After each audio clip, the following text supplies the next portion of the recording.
banyak ustadz yang mengatakan bahwa bulan puasa itu adalah bulan penuh berkah, penuh ampunan, penuh magfirah, penuh kebaikan.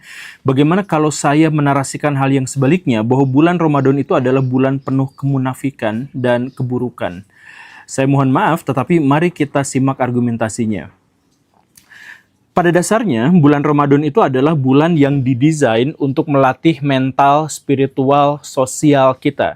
Agar kita menjadi lebih peka terhadap penderitaan orang lain, agar kita bisa bersabar terhadap rasa lapar, agar kita bisa melatih mental kita, agar kita bisa menunda kesukaan dan kesenangan kita, kehendak kita, untuk menempatkannya di posisi yang tepat. Begitu kan? Nah, karena itu, maka secara logika seharusnya konsumsi makanan kita itu berkurang. Tetapi pada faktanya adalah setiap bulan Ramadan di Indonesia itu konsumsi masyarakat kita itu naik sampai antara 10 sampai 20%. Data yang disebutkan oleh Badan Pusat Statistik itu pengeluaran rumah tangga harian masyarakat kita itu naik 10 sampai 20%, sedangkan menurut Direktorat Jenderal Pajak dan Kajian Bank Indonesia itu naiknya ada antara 12,7 sampai 18,9%. Nah, jadi bagaimana ceritanya ada sebuah bulan suci di mana kita harus memangkas pengeluaran kita, menahan birahi makan kita justru malah menambahnya. Dan bukan hanya kuantitas, kualitas juga. Maksudnya orang-orang yang biasa makan sayur tiba-tiba sekarang jadi makan daging dalam porsi yang lebih besar gitu ya. Kemudian orang-orang yang biasa tidak banyak jajan, sekarang jajannya jadi jauh lebih banyak daripada sebelumnya, dan seterusnya dan seterusnya. Nah, ini juga memicu hal yang lebih buruk selain makanan yang naik itu, yaitu apa? Sampah makanan. Sekarang hitungannya adalah seperti ini, Baraya. Awalnya di siang hari kita menahan lapar dan karena itu kita kelaparan luar biasa. Kemudian maghribnya kita tiba-tiba berubah menjadi kekenyangan luar biasa karena terlalu banyak porsi makanan yang kita makan. Seandainya pengeluaran kita tidak bertambah pun, seandainya ya, makan dari sangat lapar tiba-tiba sangat kenyang itu kan tidak baik. Ya silakan Baraya bisa tanya sama Dokter Tirta sama Pak Aderai gitu yang pakar-pakar kesehatan. Tapi intinya kita semua mengetahui bahwa dari sangat lapar kemudian menjadi sangat kenyang dalam waktu yang sangat mendadak itu sangat tidak baik untuk tubuh kita. Tapi itulah yang terjadi. Nah, akibatnya apa? Akibatnya sampah makanan atau makanan sisa atau makanan yang terbuang itu jauh lebih banyak juga, meningkat sekitar 10-20% juga sampah makanan kita itu. Padahal kalau kita mau berpikir lebih etis saja Baraya, ayam harus mengorbankan dirinya agar bisa dimakan sama kita. Tetapi pas bulan puasa, banyak daging ayam hasil pengorbanan ayam itu sia-sia karena dibuang percuma. Demikian pun dengan ikan, demikian pun dengan berbagai jenis sayuran, begitu banyak nasi, ada sate, ada batagor, dan sebagainya. Itu semuanya adalah hasil pengorbanan yang ternyata justru malah kita buang untuk menjadi sampah makanan. Yang kerugian per tahunnya itu mencapai ratusan triliun rupiah dari sampah makanan itu. Nah, kok bisa bulan puasa justru meningkatkan sampah makanan, meningkatkan konsumsi masyarakat, meningkatkan bahan-bahan kebutuhan pangan, sampai harga-harga itu pun pada ikut naik semuanya. Jadi di mana kesabaran kita, di mana empati kita? Kan bulan puasa itu didesain gimana caranya agar kita tuh bisa merasakan penderitaan teman-teman kita yang fakir miskin. Teman-teman kita yang fakir miskin itu, orang yang sakit pun pura-pura sehat agar bisa bekerja, agar dia bisa mendapatkan uang. Uangnya tidak bisa banyak, uangnya hanya sedikit, itu dibagi sama keluarganya. Yang makan kadang-kadang sehari cuma sekali, kadang-kadang sehari cuma 2 kali. Nah, Baraya semua rasakan penderitaan orang-orang itu. Makanya di akhir bulan Ramadan itu kita bersedekah, kita berzakat.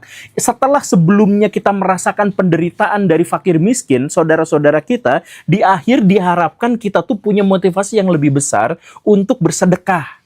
Untuk menciptakan sistem gimana caranya agar orang-orang miskin itu ditolong. Gitu kan pikirannya itu. Tapi di bulan Ramadan kita tidak merasakan itu, karena setiap kelaparan yang kita rasakan, setiap kehausan yang kita rasakan, setiap lemah letih lesu tubuh yang kita rasakan, itu kita pikirkan adalah nanti sore balas dendam pakai tajil apa. Bukan itulah penderitaan yang dirasakan oleh fakir miskin, yang dia tetap aja nggak akan bisa beli tajil seperti kita beli. Itu kan. Nah, jadi ini kenapa puasa jadi kebalik dari nilai yang sesungguhnya. Dan yang lebih miris berikutnya adalah Bulan puasa di mana kita sebenarnya mengkonsumsi lebih banyak makanan, istirahat lebih banyak dan seterusnya, malah kita gunakan untuk menjadi alasan anti produktif. Kita ngomong sama bos-bos kita menuntut perusahaan-perusahaan kita agar jam kerjanya dipendekkan. Tujuannya apa? Tujuannya adalah kan bulan puasa biar kita bisa beribadah lebih baik.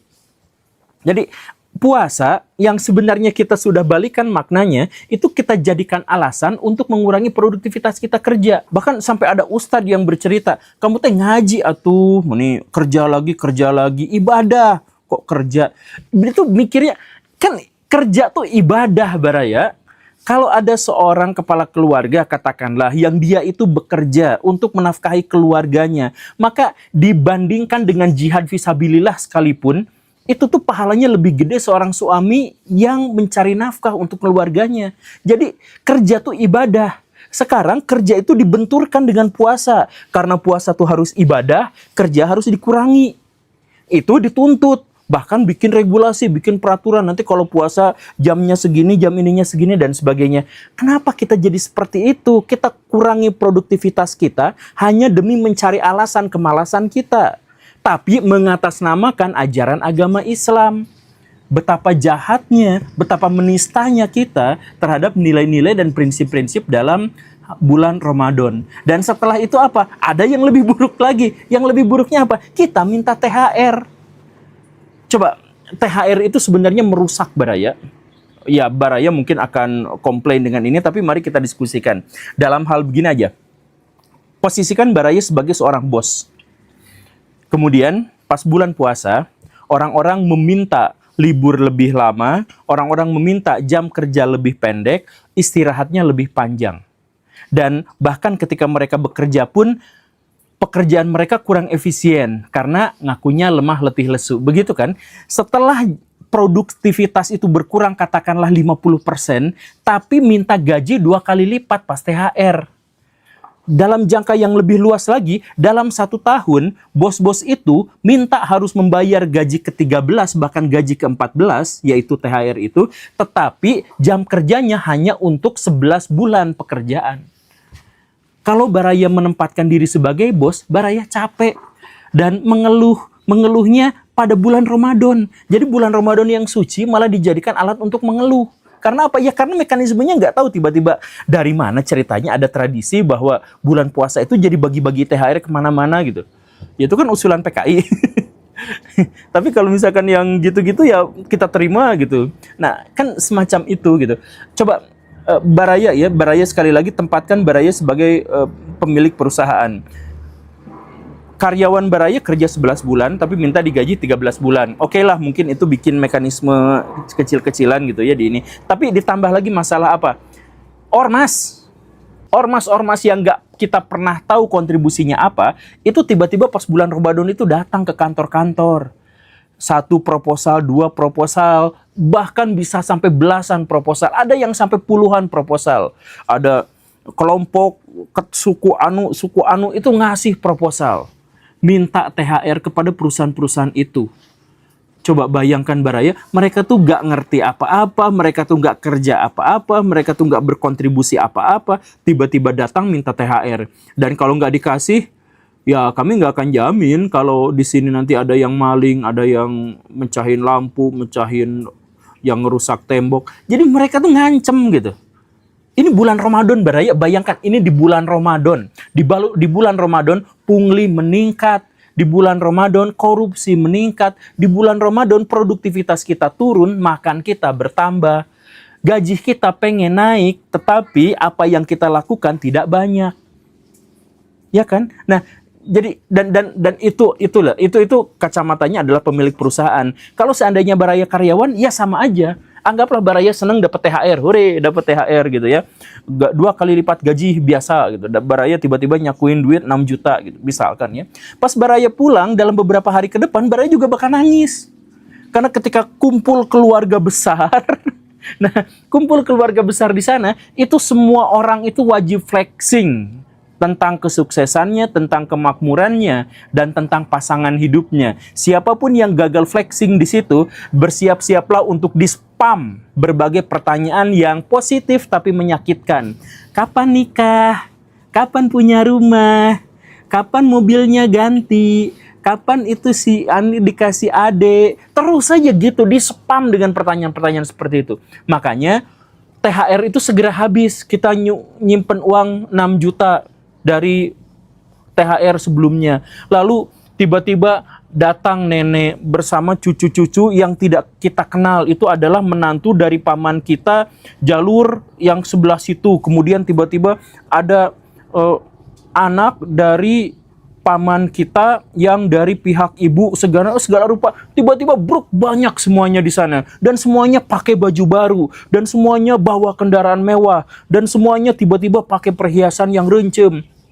Macam-macam yang segala rupa. Dan di situ mulai bercerita tentang saya mau kesuksesan hidupnya sudah seperti ini, sudah seperti itu, dan sebagainya. Nah, baraya siapapun di antara baraya yang gagal flexing, yang nggak punya pasangan, akan di-spam, yang nggak punya apa, dan akhirnya apa? Baraya terpaksa membagi-bagikan uang itu, yang THR itu, kepada bocil-bocil yang tadi itu. Kasih, udah itu segera ngumpet di pojokan, biar tidak ditanya kapan nikah. Ya, fakta. Jadi maksud saya adalah baraya yang sudah dapat THR sekalipun, itu sedih. Karena baraya harus bagi-bagi THR kepada orang-orang yang bahkan baraya tidak kenal. Di akhir bulan Ramadan dan di awal hari Lebaran, itu ibu-ibu akan pesta ngabaso. Anak-anak akan pesta beli mainan, bapak-bapak akan beli aksesori baru dan baju baru dan sebagainya. Tidak ada satupun dalam ajaran Islam yang memerintahkan kita menjadi seperti itu. Tapi itu yang kita lakukan.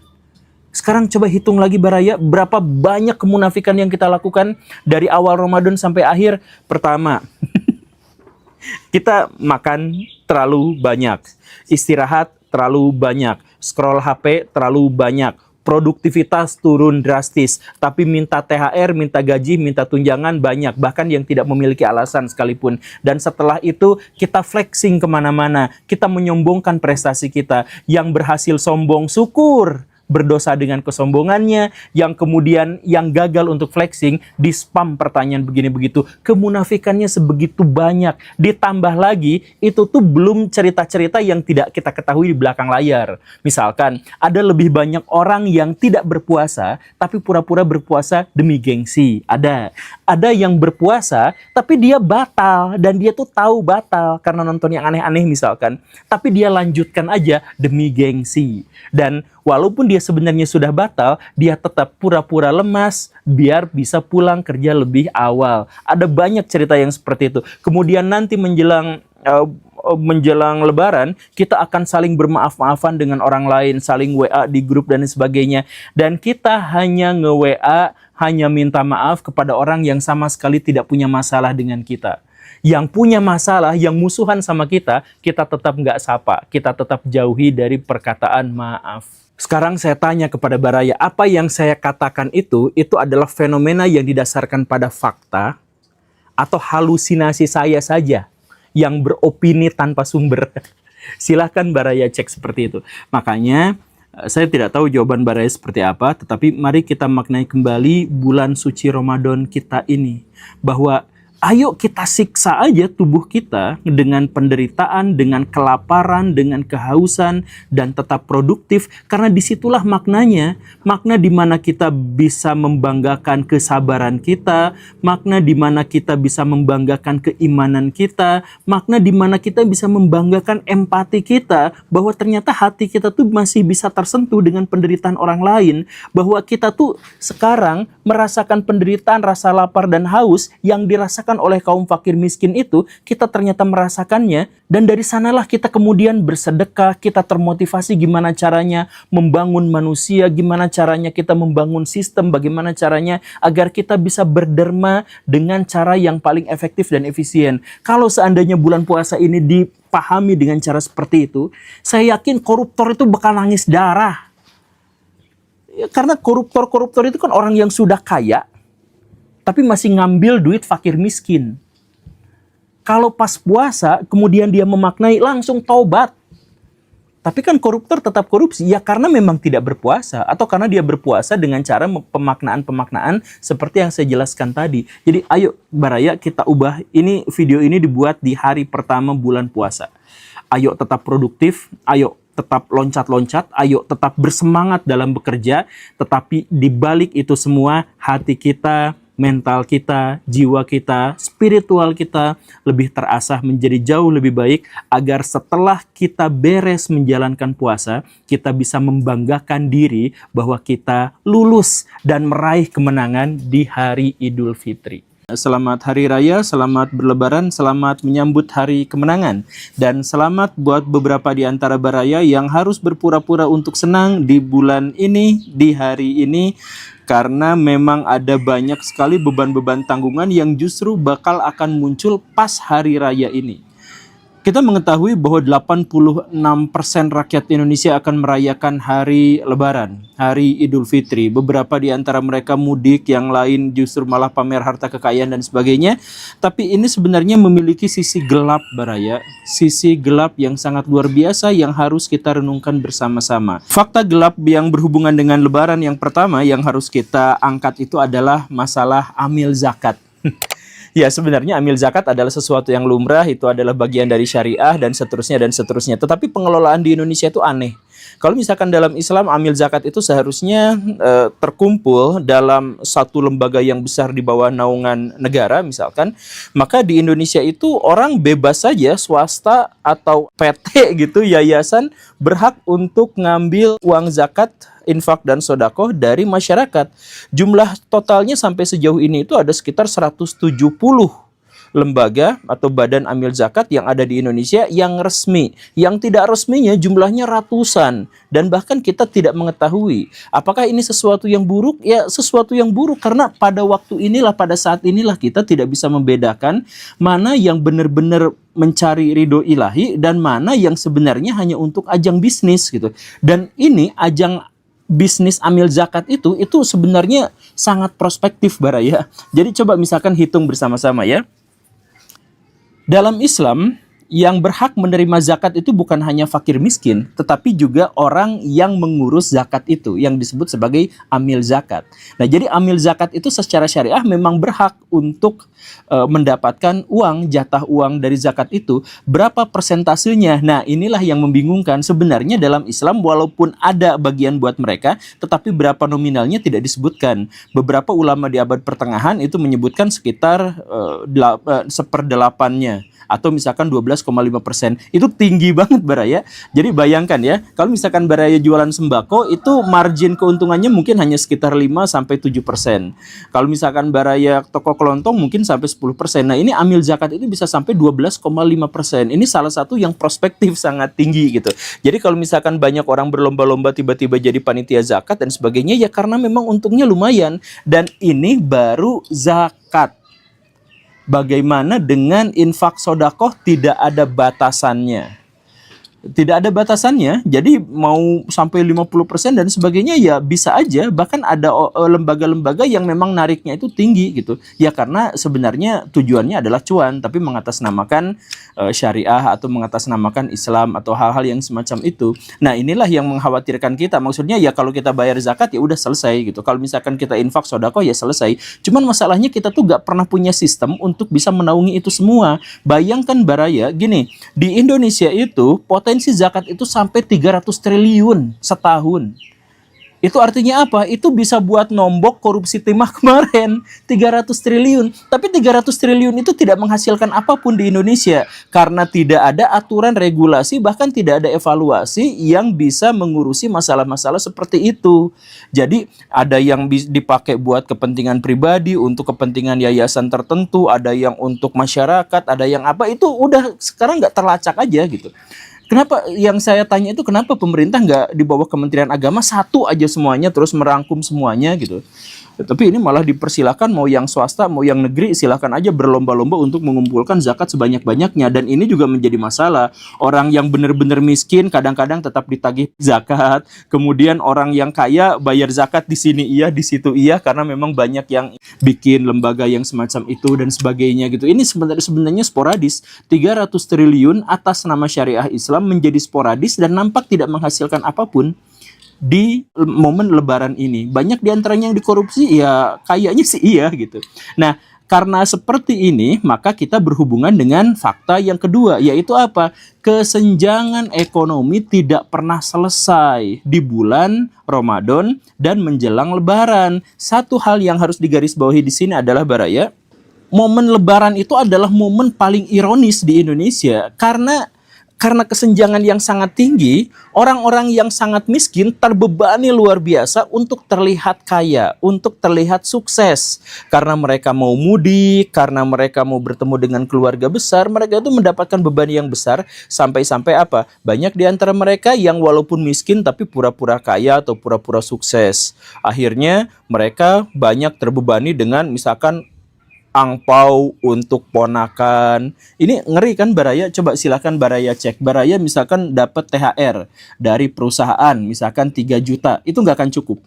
Karena pas momen ketemu sama keluarga, momen ketemu sama para ponakan, uang 3 juta itu bukannya cukup, itu kurang gitu. Anak-anak pada minta ini, tetangga pada minta ini apa dan sebagainya, ludes. Dan kita harus memenuhi target itu demi apa? Demi terlihat bahwa kita tuh sukses dan ekonomi kita tuh baik-baik saja. Gitu kan? Coba cek Baraya, ini fun fact-nya juga cukup unik. Bank Indonesia itu setiap menjelang lebaran itu sampai mengeluarkan uang, mencetak uang ya. Idenya Pemardigu. Sampai mencetak uang 140 triliun rupiah uang tunai. Untuk apa? Ya karena momen lebaran itu transaksinya besar, sirkulasi uangnya itu sangat besar. Ngambil THR-nya aja udah besar, kemudian dari THR itu dipecah jadi duit baru yang masih keras-keras yang seperti itu, kemudian dibagi-bagikan kepada ponakan dan kepada kerabat dan sebagainya, hanya untuk menegaskan bahwa ekonomi kita tuh baik-baik saja. Ini ngenes Baraya. Jadi sebenarnya fakir miskin di Indonesia itu menjelang lebaran, menjelang Idul Fitri itu justru malah sedih. Karena mereka kepikiran, aduh nanti ketemu sama keponakan gimana, ketemu sama cucu gimana, ketemu sama ini itu gimana. Apalagi ada saudara yang anaknya banyak, recet, aduh. Itu. Jadi momen lebaran yang seharusnya momen yang menyenangkan, tapi itu berubah menjadi momen kemunafikan. Karena ada yang berpura-pura kaya, ada yang cetak uang dalam jumlah yang banyak, ada yang kemudian membagi-bagikan uang itu, wajahnya senyum, sumringah, ceria, silaturahim kemana-mana, tapi hatinya menangis. Karena sebenarnya dia lebih membutuhkan uang itu, tapi hanya gara-gara momen lebaran, akhirnya dia malah sedih, boncos di situ. Dan ada yang sama buruknya dari itu, apa? Anak-anak sejak kecil diajarkan bermental pengemis. Coba Baraya kalau misalkan ada kumpul keluarga besar, apa yang template dikatakan oleh orang tua? Itu ada tante itu minta duit ke si tante tuh, minta duit ke si tante, gitu kan. Pada minta duit gitu, pada anak-anak kecil gitu ya, padahal mereka tuh belum membutuhkan. Sebenarnya yang membutuhkan justru adalah orang tua, tapi sejak kecil si anak-anak tuh diajarkan untuk meminta justru pas hari lebaran gitu. Ini ngeri. Dan akhirnya apa? Ini fakta yang ketiga yang cukup bermasalah lagi, yaitu apa? Karena dorongan kita untuk pamer, dorongan kita terlihat sukses, dorongan kita untuk bagi-bagi cuan yang sebenarnya tidak ada modelnya dalam tradisi Islam dipakai, maka akibatnya apa? Kriminalitas menjadi semakin lama semakin tinggi. Jadi Baraya, kalau misalkan Baraya ngecek data yang ada, setiap menjelang lebaran, 10 hari menjelang lebaran, itu angka kriminalitas bisa naik sampai 2 kali lipat daripada periode yang lain. Cek saja. Tanya kepada Pak Polisi, tanya kepada orang-orang yang ngolah data, kriminalitas meningkat. Dan kalau misalkan ditanya kriminalitas meningkat tuh kriminalitas bagian apanya? Pencurian, penipuan, pokoknya mah yang berhubungan dengan duit. Kemarin kawan saya di Surabaya, kasihan banget dia nangis-nangis, tapi saya juga nggak bisa ngasih pertolongan. Ya, dia tertarik pada sebuah investasi menjelang Lebaran yang ternyata investasi itu adalah investasi bodong dan nggak tahu bagaimana ceritanya uang di rekeningnya itu langsung dikuras habis. Dia baru mau berlebaran dan baru bersiap-siap untuk mengumpulkan banyak uang, malah duitnya raib, hilang, ditelan sama orang yang tidak diketahui, tidak dikenal. Dan investasi bodong di Indonesia juga meningkat pesat menjelang Lebaran. Silahkan cek datanya. Pencurian meningkat, investasi bodong, penipuan apa segala rupa meningkat menjelang Lebaran. Ngeri kan? Ya, makanya banyak orang yang tetap tertawa, tetap senyum, tapi itu sebenarnya tidak seperti itu hatinya, tapi mereka itu adalah memendam penderitaan karena tuntutan yang besar sebagai masyarakat mentalitas komunal yang harus terlihat sukses padahal mereka itu ketipu atau mereka itu kecurian. Dan para pencuri, kenapa mereka harus melakukan pencurian seperti itu? Sama-sama dituntut oleh masyarakat, dituntut keluarga besarnya untuk menampilkan bahwa mereka itu sukses, bahwa mereka itu bagus, bahwa mereka juga dituntut oleh anak-anaknya, Pak pengen baju baru kayak temen, istrinya juga ini pengen kerudung baru kayak temen dan sebagainya. Itu berat sekali Baraya. Tantangan dan tekanan hati itu berat sekali sampai banyak orang-orang yang bahkan bukan pencuri pun rela mencuri. Ini gara-gara apa? Ya gara-gara tradisi Lebaran kita tuh yang tradisinya itu adalah tradisi pamer, tradisi menunjukkan kesuksesan, tradisi menunjukkan bahwa kita itu ekonominya baik-baik saja. Dan bahkan saking kuatnya mentalitas kawanan kita itu, kita seringkali melakukan tindakan-tindakan yang jahat dan kata-kata yang toksik tanpa kita sadar. Dan itu terjadi di momen Lebaran. Apa? Misalkan, nih Baraya yang jomblo yang nggak punya pasangan, siap-siap Baraya menjelang Lebaran itu di spam pertanyaan, kapan nikah, kapan nikah, kapan nikah, kapan nikah, kapan nikah. 回家吃饭吗？你回家吃饭吗？回家吃饭吗，宝贝儿？ Ya itu gak tahu masyarakat Indonesia tuh kok gitu amat gitu pada keputusan pribadi orang lain gitu, keputusan privasi orang lain. Tapi masyarakat kita tuh memang gitu, sekampungan itu gitu. Kapan nikah, kapan nikah. Dan sebenarnya dia nggak ada relevansi apapun dengan nanya itu, cuman basa-basi aja. Setelah nanti gini, oh iya, tapi besoknya tuh kalau ketemu lagi ya, kapan nikah, gitu lagi gitu. Baraya pernah nggak nemuin orang dia nanya kapan nikah, udah dijawab, besoknya tuh masih nanya lagi, besoknya masih nanya lagi. Ya itu dikiranya tuh candaan, ayo itu mah cuma bercanda, itu mah cuma basa-basi, tapi kan itu untuk orang yang merasakannya tuh nyelekitnya tuh luar biasa Baraya. Saya nggak pernah ditanya kayak gitu, cuman saya dengan istri saya dulu tuh karena istri saya menikah dengan saya itu di usia yang relatif muda gitu. Jadi dia tuh pengen kuliah dulu gitu. Jadi kami kan menunda punya anak gitu. Nah itu tuh di spam sama tetangga tuh tiap hari, kapan punya momongan, kapan punya anak, mandul nggak? Sampai ditanyain kayak gitu.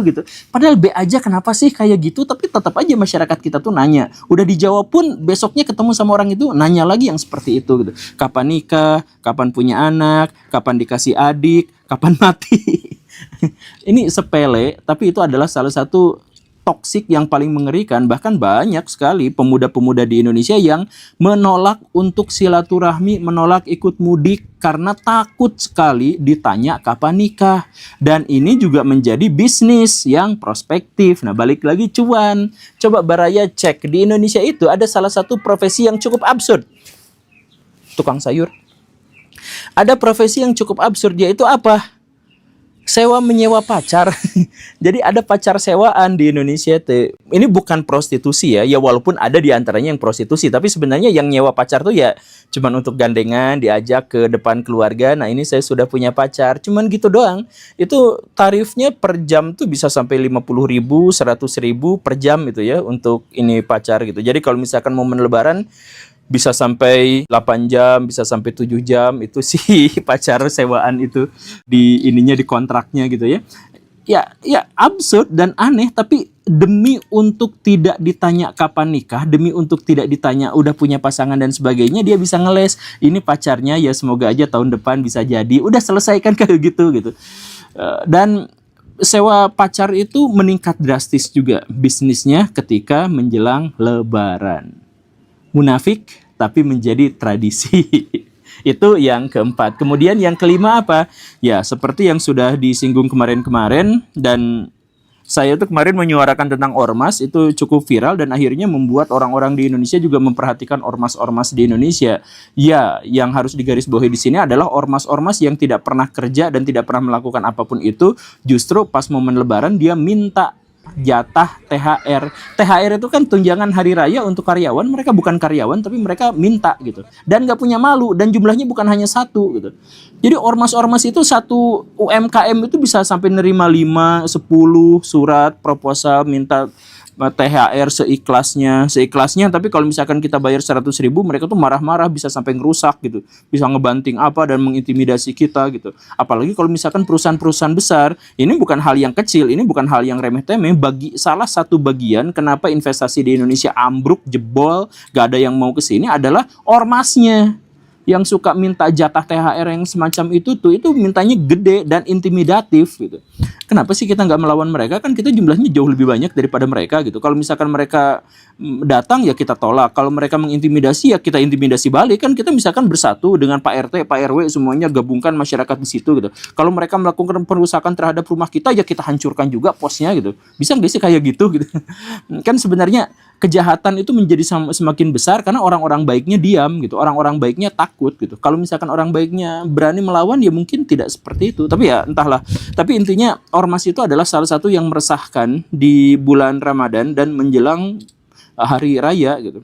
Iya, banyak sekali teman-teman saya yang pas hari raya tuh mengeluh gitu. Aduh, karena pas bulan puasa di mana seharusnya dia tuh mengurangi jam kerja, kalau misalkan UMKM tuh justru malah meningkatkan jam kerja untuk bisa mendapatkan penghasilan yang bisa menutupi kerugian akibat kedatangan ormas-ormas itu gitu. Dan yang lebih ngenes apa? Si pemerintah tuh nggak peduli. Kemarin nih Wakil Menteri Agama, tandain tuh orang itu. Wakil Menteri Agama justru malah bilang ormas minta THR itu bagian dari tradisi Lebaran kita. Kira itu fenomena budaya Lebaran Indonesia sejak dahulu kala, nggak perlu kita persoalkan. Ya mungkin ada yang lebih, ada yang kurang, dan sebagainya. Ya kadang-kadang dapat, kadang-kadang enggak gitu juga. Tradisi Lebaran dari mana, sejak kapan itu? Baraya yang pernah mengalami tahun 90-an, tahun 2000-an, gak ada tuh ormas-ormas minta jatah THR seperti itu. Ya kalaupun ada paling cuma satu, sedikit, itu juga nggak untuk semua perusahaan, tapi sekarang mau menjamur di mana-mana. Satu UMKM, satu perusahaan bisa dapat 10 surat-surat yang semacam itu. Itu kemudian Wakil Menteri Agama, saya tuh heran sama pemerintah kita tuh, komunikasi politiknya, komunikasi publiknya itu jeleknya luar biasa gitu. Bikin marah orang gitu. Mungkin karena masyarakat kita tuh salah milih orang gitu atau gimana, tapi komunikasi politisi kita tuh ambruk sekali gitu. Kacau sekali, malah dianggap sebagai hal yang lumrah. Kerja dong Pak, kerja Pak, kerja, jangan makan gaji buta Pak, kerja Pak.